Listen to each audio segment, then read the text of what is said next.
The floor is cold. That's the first thing I notice. Not the pain, though it's there, deep and spreading, like something inside me finally gave up. Not the blood on my lip. Not the sound of the deadbolt turning from the outside. Just the floor. Cold and indifferent against my cheek, while I lie here counting my own heartbeats, ashamed that I'm still trying to be quiet. Still trying not to make it worse. I didn't know, in that moment, that the most important thing I would do all night was make a mistake. One wrong digit.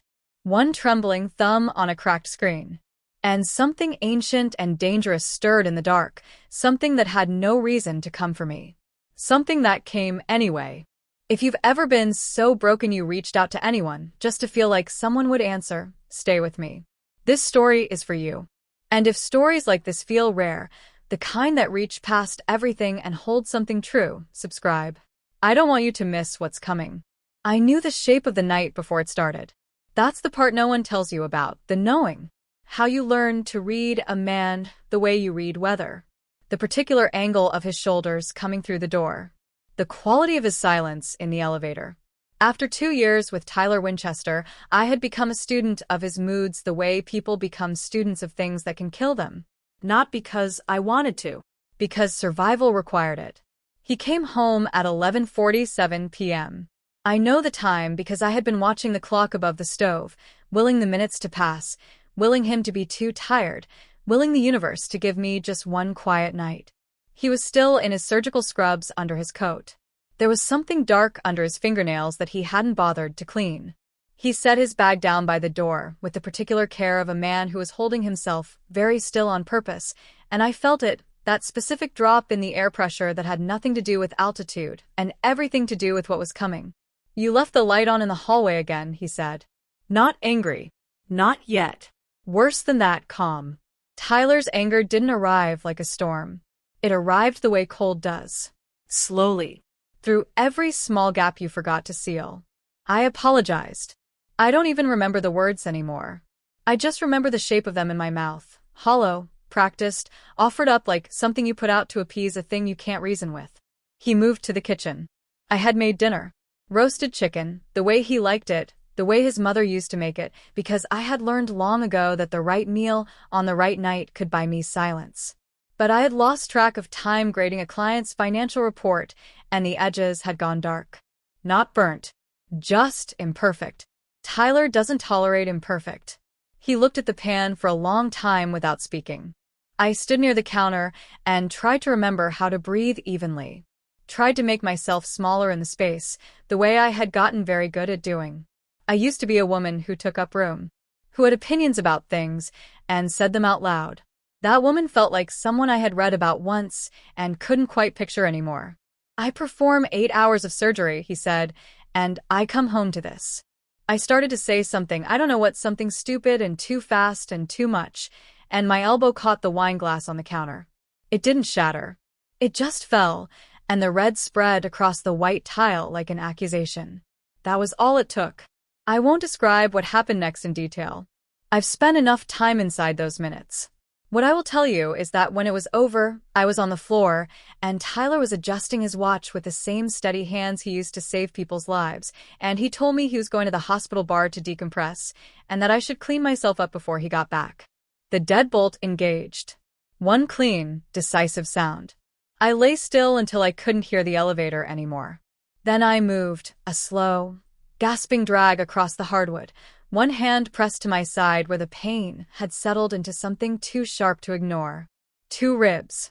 I knew it the way you know things your body tells you without words. My phone. He usually took it, but tonight, in the sequence of it, it had slid beneath the couch. My fingers found cold glass. Cracked. The screen cobwebbed but glowing. 3% battery. 1 shot. I needed Clara. My sister. The one person left in my life Tyler hadn't fully managed to cut away. I knew her number by heart. I typed it into the broken screen, my hands shaking so badly that the digits blurred. I hit send before I looked. I couldn't look.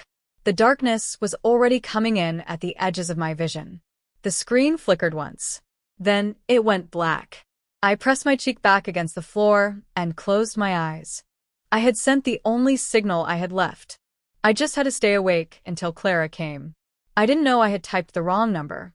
I didn't know that the message had traveled somewhere else entirely, down into the deep dark of a city that has always kept its oldest secrets below street level, down to something that had been waiting, without knowing it was waiting, for exactly the right wrong call. I made a mistake that night. It was the best thing I ever did. I don't know what happened on the other side of that message.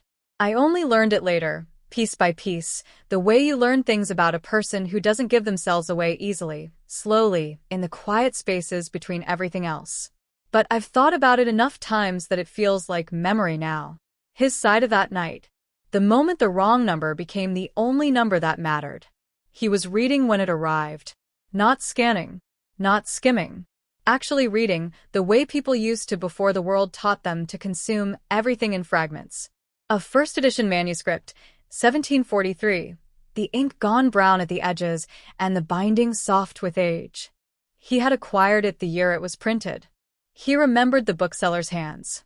He remembered the cold that winter, the particular quality of it, the way the snow in Denver's foothills had come early and stayed. Stephen Georgi had a talent for remembering things other people forgot. He'd had 300 years to practice.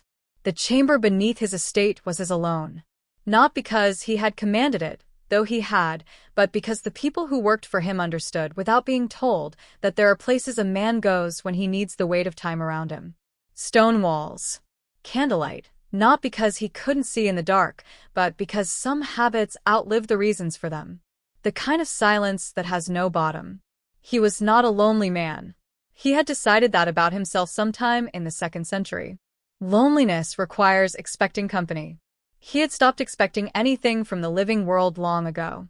He simply moved through it, patient, purposeful, untouched. His personal line was a number that did not exist in any directory.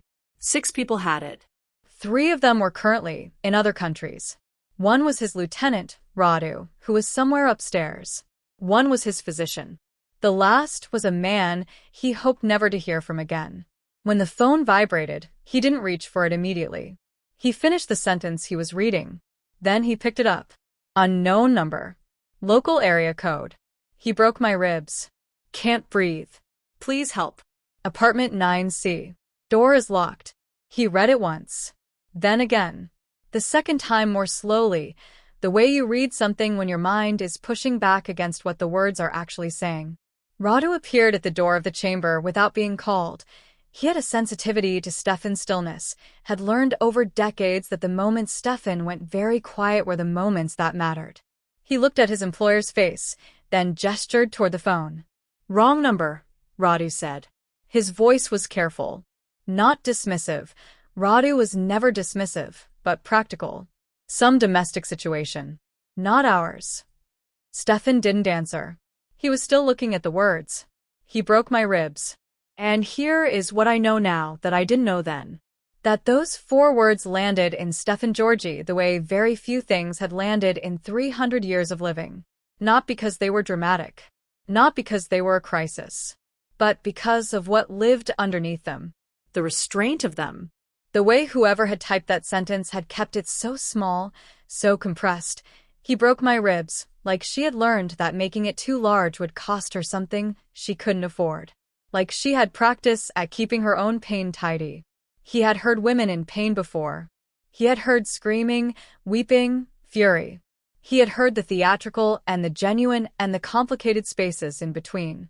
But this particular grammar of suffering, this careful minimizing, he recognized it the way you recognize a language you grew up hearing but were never taught. It was the sound of someone who had been told, for a very long time, that her pain was an inconvenience. Trace it, Stefan said. Radu didn't argue.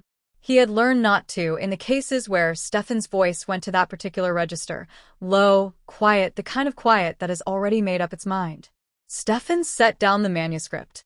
He stood, and the candlelight caught the angles of his face, sharp, still, unhurried, the face of something that has never once panicked because panic requires uncertainty about the outcome. He was already certain. He didn't know the woman. He didn't know the apartment. He didn't know what had happened or how badly or whether she was still conscious on the other side of that locked door. He knew only this. She had sent that message into the void of a Denver night expecting nothing back. Expecting the universe to do what it had probably always done to her, stay silent. He reached for his coat. Radu looked up from a tablet. Larimer Tower. Apartment 9C.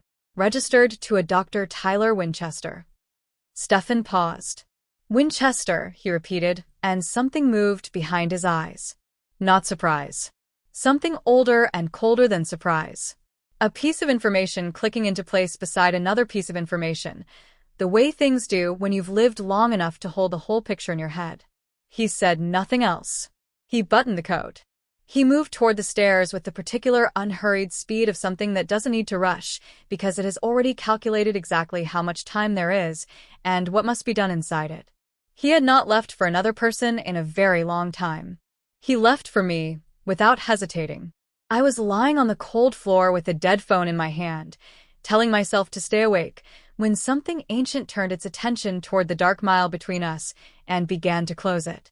I didn't feel it happen, but I know now it was the moment everything changed. I must have drifted. Not fully unconscious, somewhere between, in that gray suspended place where pain becomes abstract and the body starts negotiating with itself about what it can keep carrying. I remember the silence of the apartment, the hum of the refrigerator, the way the heated floor felt like a contradiction, all that warmth underneath me, and still I couldn't stop shaking. I had stopped expecting the door to open. That's the truth I have to sit with even now. By the time I heard it, I had already made a kind of peace with the possibility that no one was coming. Not because I had given up exactly, but because I had spent 2 years being systematically educated out of the belief that help arrived when you needed it. Tyler had been a very thorough teacher.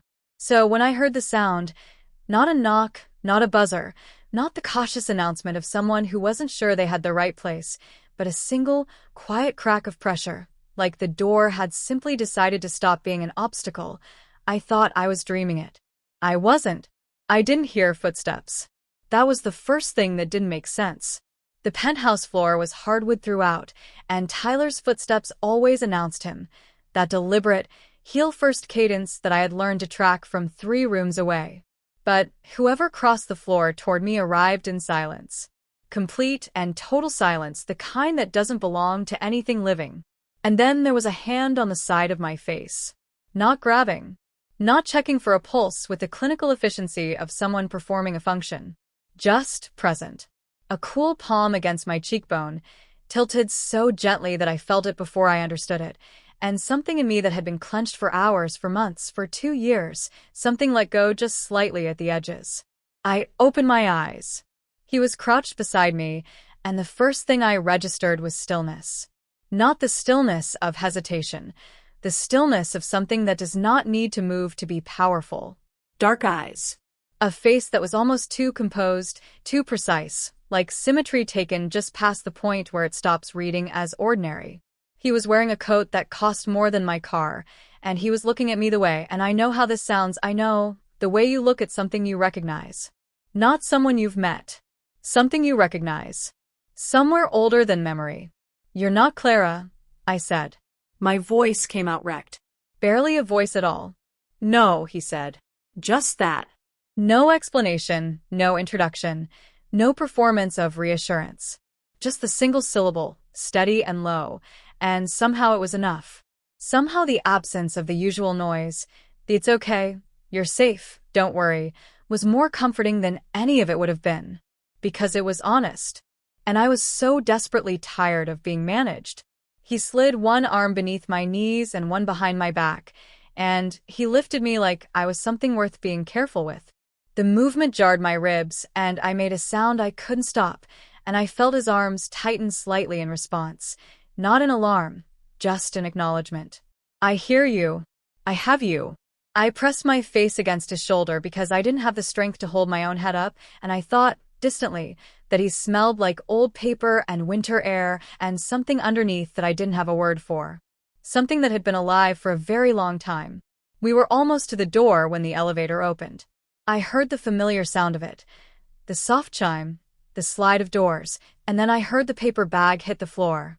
That specific sound. Tyler dropping something, which Tyler never did, because Tyler never lost control of small things. Only large ones. What the hell? His voice. I felt my whole body contract at the sound of it, that automatic flinch response I hated myself for every single time. Stefan stopped walking. He turned, slowly, and I could feel the change in him, not tension exactly, because I don't think he experienced tension the way the rest of us do. Something more like focus. The way a very large, very old predator turns its attention toward a noise. I didn't look at Tyler. I couldn't. I kept my face against Stefan's shoulder, and I just listened. Put her down.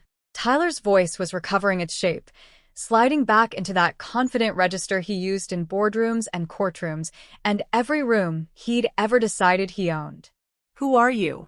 You're in my home. You're holding my put her down right now, or I will have you arrested for breaking and entering, and I will end your life. I promise you that I have the connections to. He stopped. I don't know exactly what happened in those 3 seconds. I wasn't watching. But I heard Tyler stop speaking mid-sentence, and the silence that followed was a different kind of silence than any I had heard in that apartment before. Not the silence of something being withheld. The silence of something being understood. The elevator doors opened behind us. Stefan stepped inside, still holding me, and I felt the shift as the doors began to close between us and the hallway. The last thing I heard before they sealed shut was nothing. Tyler said nothing. Did nothing. And that, from a man who always had the last word, always filled every available space with the sound of his own authority, that silence said more than anything. Something had looked at him through those 3 seconds, and he had seen, perhaps for the first time in his life, that the thing looking back did not find him impressive. The elevator descended. I exhaled for what felt like the first time in 2 years. Where are you taking me? I whispered. Somewhere the door locks from the inside, he said. And God help me, I believed him. I woke up to warmth. Not the aggressive, climate-controlled warmth of Tyler's penthouse, where the thermostat was set to his preference and adjusted by no one else. This was different. Slower. The kind of warmth that comes from thick walls and old wood, and a fireplace that has been burning in the same hearth for longer than anyone currently living can remember. It settled over me like something that had been waiting to. I kept my eyes closed for a moment before I opened them. A habit I had developed, taking inventory before I let the world know I was back in it. Pain in my side, sharp but manageable, wrapped in something that held firm when I breathed. My lip, tender and slightly swollen. The back of my head, a dull ache I hadn't even registered the night before. I was wearing something soft that wasn't mine. I was in a bed with actual weight to it, the kind of mattress that remembers the concept of rest. I opened my eyes. The ceiling was high. Dark exposed beams, the wood gone almost black with age. The walls were lined with shelves that held books pressed together in the particular way of books that have actually been read, no decorative spacing, no color coordination. Just knowledge, accumulated. A lamp on the bedside table gave off amber light, and through a gap in the heavy curtains I could see darkness still, or the particular gray that comes just before dawn in Denver when the mountains are somewhere behind the clouds, present but invisible. A woman sat in the chair near the window. Late 50s, steel-haired, with the composed, watchful face of someone who has seen a great deal of suffering and made peace with being useful in the presence of it rather than overwhelmed by it. She was not looking at me. She was reading something, but the moment I shifted, she looked up with the alertness of long practice. "Good," she said simply. "You're back." Her name was Harriet. She didn't offer more than that, and something about the way she didn't, no last name, no credentials, no practice preamble, told me that she was a woman who had learned to exist in a particular kind of world, without requiring explanation for it. She checked my pupils. She pressed carefully along my side and watched my face while she did it. She asked me to breathe deeply twice and noted the way I couldn't quite complete the second one. "2 fractured ribs," she said. "Not displaced. They'll heal. The bruising on your hip will look worse before it looks better. The cut on your lip is clean." She paused. "You've had injuries before." It wasn't a question. She had the kind of eyes that make questions unnecessary. I didn't answer. She didn't push. She poured water from a pitcher on the nightstand and set it where I could reach it, and then she gathered her things with the quiet efficiency of someone who knows when her part is done. She was almost to the door when I found my voice. "Where am I?" "Safe," she said. And then she left. I lay there in the amber light, and I thought, I should be more frightened than I am. I should be cataloging exits and questioning motives and running the calculations that 2 years with Tyler had made automatic. The risk assessment, the angle of every kindness, the asking of what does this cost me before I let myself receive anything at all. But I was so tired. I was so profoundly, bone-deep tired of being afraid of the wrong things. He was there when I turned my head. Sitting across the room in the wingback chair near the door, one leg crossed over the other, completely still. He might have been there the whole time.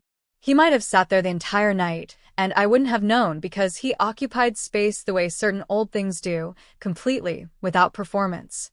He was watching me with those dark eyes, and I thought about what I had said in the elevator, the half-conscious things that come out of you when you're past the point of managing yourself. I wondered how much he had seen. I wondered why it didn't make me want to disappear. "You stayed," I said. "Yes." "Why?"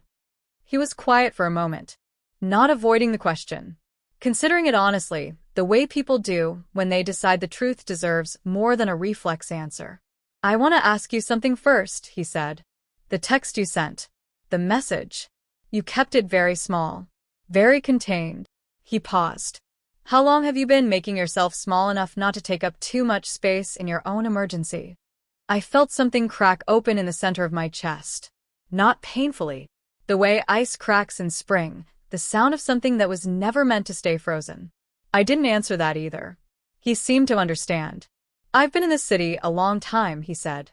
"Long enough to have watched what happens to women when the people who claim to love them decide that love is a form of ownership. Long enough to know the specific silence of a door being locked from the outside." Something moved through his eyes then, old and heavy and entirely without self-pity. "I know what it sounds like when someone sends a message they don't believe will be answered. You typed 4 words, and you kept them small because you've been taught to believe that the size of your need determines whether you deserve help." My throat tightened. "You deserved help," he said. Quiet. Final. Not a comfort, a correction. I looked at him across that room, in that old amber light, and I felt it happen. That thing I hadn't felt in 2 years. Not safety exactly. I was still too honest with myself for that, too experienced in the ways safety can be performed. Something quieter and more dangerous than safety. The sensation of being accurately seen. Something in me that had been braced for the next blow slowly, without my permission, without my full understanding, let go. I didn't ask him yet what he was. I wasn't ready for that answer. But I looked at him, and for the first time in longer than I could measure, I didn't look away. It started with his face on television. I had been at the estate for 2 days. Long enough for Harriet to graduate me from bed rest to the sitting room, where the fireplace ran continuously and the shelves of books created the particular atmosphere of a place that has never once been empty of thought. Long enough to sleep, really sleep, deeply and without the half-conscious vigilance I had maintained for 2 years, one ear always tuned to the sound of a key in the door. Long enough to begin the dangerous, tentative work of remembering what it felt like to exist without calculating the cost of every breath. I was sitting with tea going cold on the table beside me when Radu came in and turned on the television without explanation, the way people do when they've decided you need to know something but can't quite bring themselves to be the one to tell you. Tyler filled the screen. He looked devastated. That was the first thing. He had clearly not slept, or had created the precise impression of not sleeping, and his hair was slightly disordered in the way that takes effort to achieve, and his eyes were red-rimmed in a way that on another man might have read as grief, but on Tyler I recognized immediately as performance. I had watched him prepare for difficult conversations. I knew the face he put on when the story required him to be sympathetic. He was standing outside the hospital where he worked, and the journalists around him were leaning in the way journalists do when they sense a clean narrative being handed to them. Bonnie has been struggling, he said, and his voice broke on the word in a way that was just irregular enough to sound genuine. She has a history of anxiety, of losing perspective when she's under stress. I blame myself. I've been working too much. I haven't been present enough, and I think she reached a breaking point. I just want her to come home. I just want to know she's safe. He paused for the cameras. He touched the corner of his eye. If anyone has seen her, if she's reached out to you, please. She needs professional help. She needs to come home. The screen went dark. I hadn't heard Stefan enter the room, but he was standing in the doorway, and he had turned off the television with a remote he held loosely in one hand. He was watching me with that particular quality of attention he had, not checking to see if I was falling apart, checking to see what I was made of. I was made of something colder than I expected. He's rewriting it, I said. My voice was steady. I was almost surprised by it. He's making me the unstable one, so that anything I say gets filtered through that. If I go to the police, I'm the woman with the anxiety history who disappeared and came back with accusations. He owns the narrative before I can open my mouth. Yes, Stefan said. He came into the room and sat across from me, and there was something in the directness of it, no preamble, no cushioning, that I had already come to understand was simply how he was. 3 centuries had apparently burned away any patience for the performance of gentleness. He was simply honest, which in my recent experience was rarer and worth more. I need to tell you something, he said. And I need you to hear it as information, not as a verdict on who you are or what you knew. I set down the cold tea. Tell me. He told me about Tyler Winchester in the way someone tells you a thing they have known for some time and have been waiting for the right moment to say. Not slowly, not with false delicacy, but with the precision of a person who respects your ability to handle the truth more than they fear your reaction to it. Tyler wasn't just an abuser. He was the financial architecture of something much larger and much darker.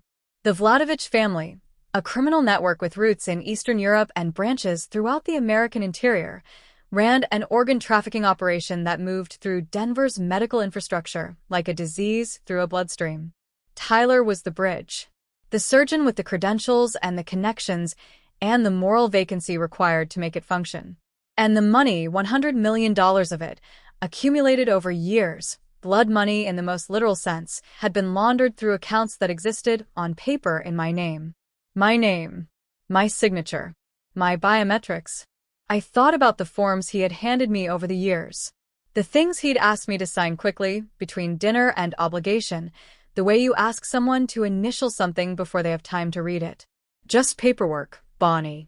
Just administrative things. You don't need to go through it, I've already reviewed it. I had trusted him.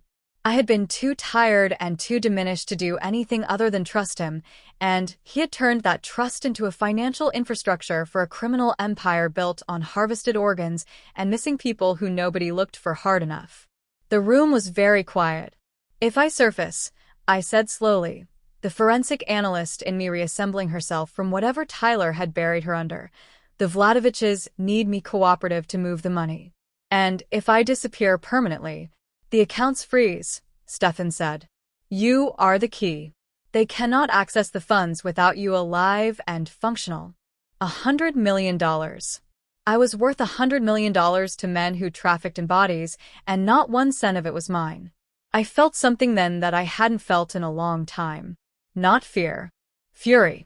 Quiet, lucid, load-bearing fury, the kind that doesn't shake, the kind that holds. We were still sitting with the weight of it when the call came. I watched Stefan's face change, not dramatically, just a tightening at the jaw, a stillness going several degrees colder. He said 3 words into the phone. Then he stood. My property in Rhino, he said. Firebombed. 2 of my people are in hospital. The Vladoviches. Sending a message. Telling Stefan that they knew where to find what he valued, and that patience was not a virtue they intended to practice.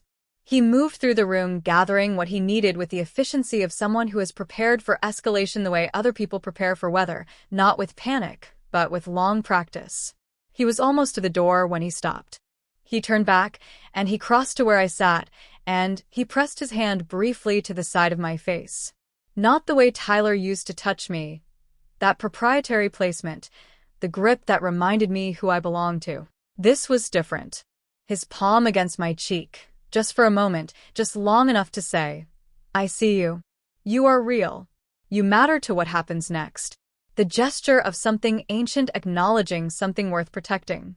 Then he was gone, and I sat in the firelight alone, and I thought about my signature on $100 million of blood money, and I thought about 2 people in a hospital because of me, and I thought about the way Stefan's hand had felt against my face, like a promise that had no words yet but meant something anyway.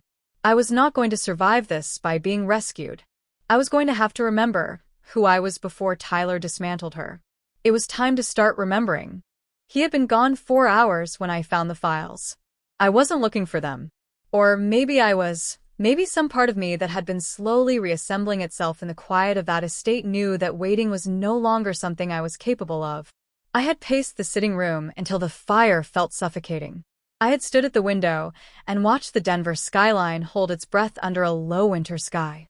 And then I had walked into the study, because the study was where the answers were, and I was done being the woman who stayed in the room she was given and asked no questions. The intelligence files were in a drawer that wasn't locked. I think, looking back, that this was deliberate. I think Stefan had understood something about me before I had finished understanding it myself. I opened the first folder, and the forensic analyst I used to be, the one Tyler had gently, persistently, lovingly suffocated over 2 years by telling me the work was too stressful, that I didn't need to exhaust myself, that he would take care of everything. She woke up like a light being switched on in a room that had been dark a very long time. The shell companies were elegant. I could see that objectively, the way you can admire the architecture of something terrible. Layers of incorporation across 4 countries, transfers time to move beneath the reporting thresholds, assets folded into medical equipment leasing companies that existed on paper only. It was sophisticated work. The kind of work that required someone with a forensic finance background to construct and to sustain. My background. And there, on a transfer authorization for $4.3 million dated 14 months ago, my signature. My actual signature, not a crude forgery, the particular loops and pressures of my hand exactly rendered. I stared at it for a long time. I thought about the insurance forms, the investment paperwork, the lease renewals he had pushed across the table on evenings when I was tired or medicated for pain, or simply ground down to the point where the fastest way through anything was to comply. He hadn't just abused me. He had studied me. He had cataloged my signature and my patterns and my professional expertise, and he had built a criminal empire with me as the foundation, and then he had systematically dismantled the version of me that might have noticed.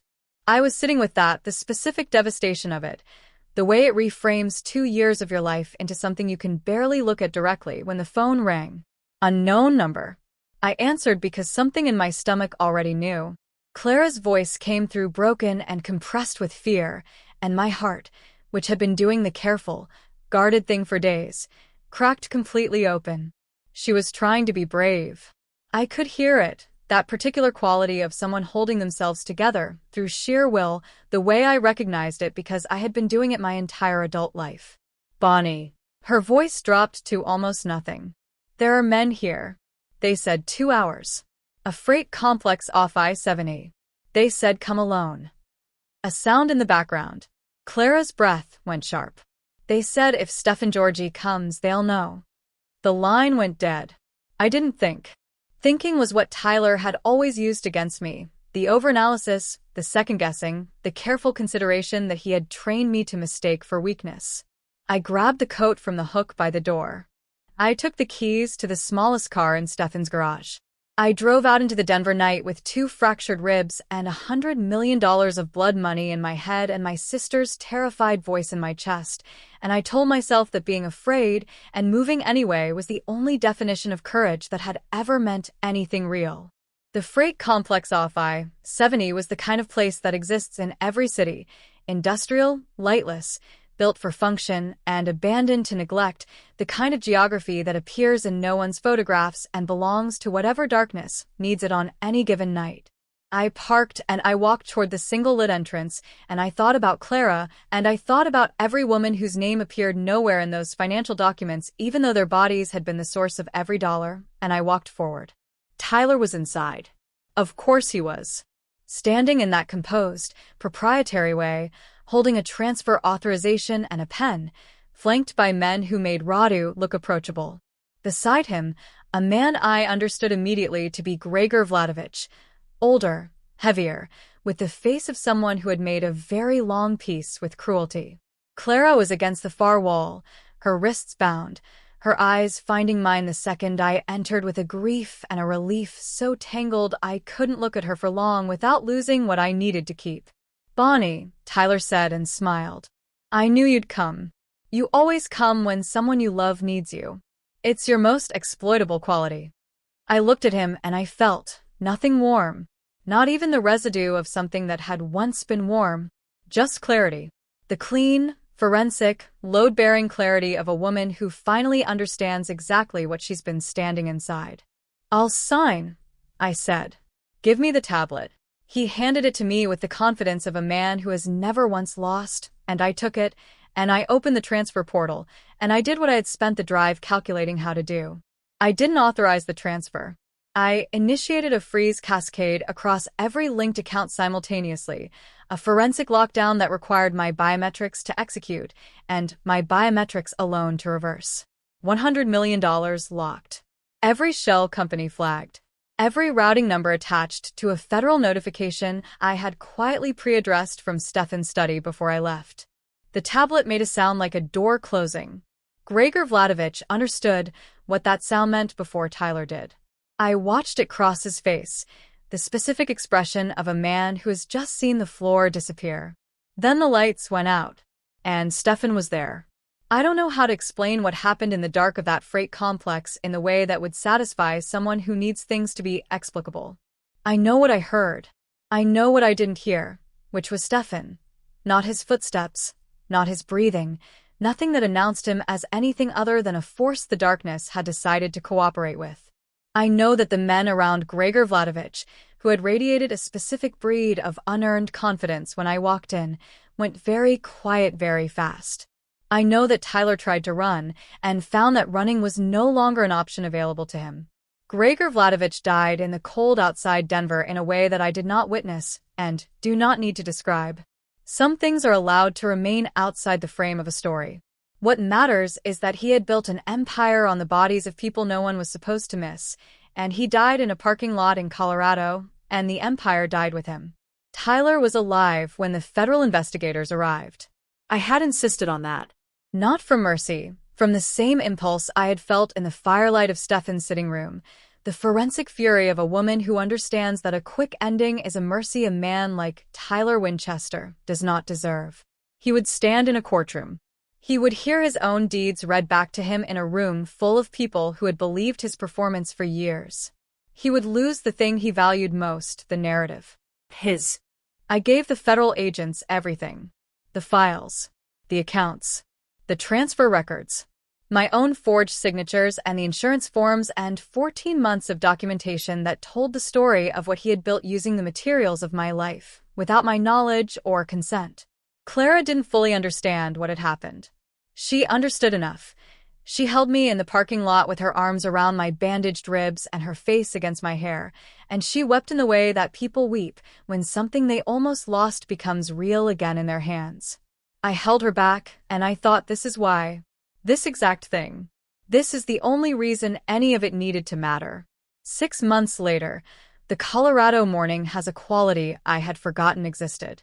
That particular high-altitude light, thin and gold and honest, the kind that doesn't flatter anything but illuminates everything.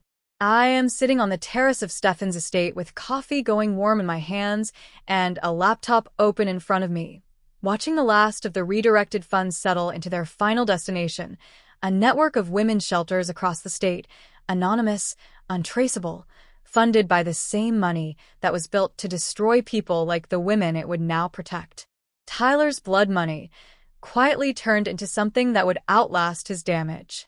It felt like the only justice that had a shape I could actually hold. He is awaiting trial. The narrative he spent years constructing has been disassembled piece by piece in the public record, and the man who called me fragile and unwell, and his is now the man whose professional colleagues won't return calls, and whose bail conditions include a monitoring bracelet he has to explain at every dinner party he no longer gets invited to. He will stand in a courtroom. He will be seen. I heard Stefan before I saw him. Not footsteps, never footsteps, but the particular shift in the quality of the air when he's near, which I had learned to read the way I once learned to read Tyler's moods, except that this reading felt nothing like survival. It felt like attention. Like choosing to pay attention to something because it matters to you, freely, without calculation. He stood in the garden where the morning light caught him slightly wrong, the way it always did, the way I had stopped needing to explain to myself. He was holding something. A phone.